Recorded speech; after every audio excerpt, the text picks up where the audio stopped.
I should watch myself today and make sure not to offend my guests. For sure. So Sarah, Jamie, thank you both for coming in. We're all appreciative to have you in here today. So we're talking about self-defense. Just want to maybe go through a little bit of a brief intro. So you run a facility and own it, Valari's, out in Westboro, correct? That's correct. So why don't you tell us a little bit about how you got started in martial arts and sort of training? Yeah, so my parents signed me up for karate lessons just before I turned 10. Yeah. And then basically just kind of went through the belts and like kept doing it just like for exercise and whatnot. My instructor signed me up for instructor training when I was like a teenager. I think I was 14 when I got certified as an instructor. Very nice. At age 16, I earned my black belt, and I started teaching adult classes at age 16 as well. At age 18, they basically handed me the key, and they're like, Wow. so you're chief instructor now, have fun with classes. And I was like, all right, awesome. So I just kept doing it. And then at age 29, I became the owner of the studio. That's amazing. So that's the quick story of it. See, so. I think that's so interesting because it's almost like you were an apprentice, you know, and I feel like that's not a real thing out in the world much anymore unless, you know, maybe I think electricians, plumbing, you still have apprenticeships. But I mean, for the most part, there's no sort of world in which they're going to groom you and train you to sort of have all these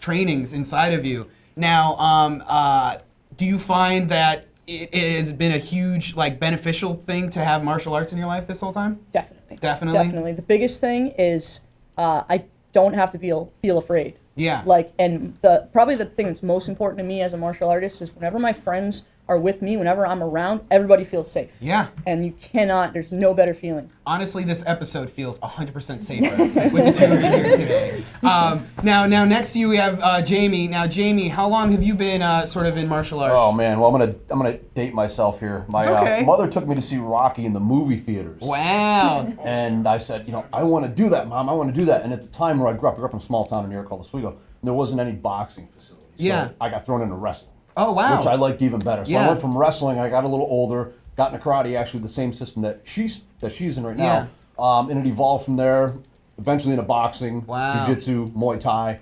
And when I was growing up, you and your friends, you always went in the backyard. You went and Yeah, fought, yeah, yeah. And it turned out I was pretty damn good at it. There so, you go.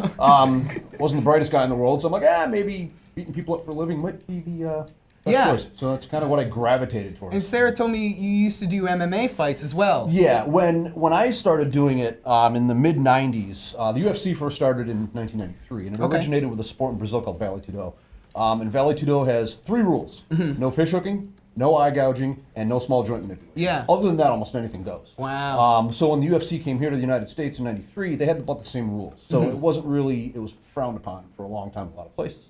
So in the early days when you were coming up competing, a lot of these were done on Native American reservations, smaller casinos. It was one step above Fight Club. Wow. Hey, I mean, I think That's that's DIY, man. That's what we're talking about here. So you had some friends organize it together and get things going. The way it would work is, you have had a promoter? Yeah, you had like your martial arts schools, in every locations, and everybody wanted to get together and test themselves. Yeah. So again, at the time, the Native American reservations were the only places that would allow it.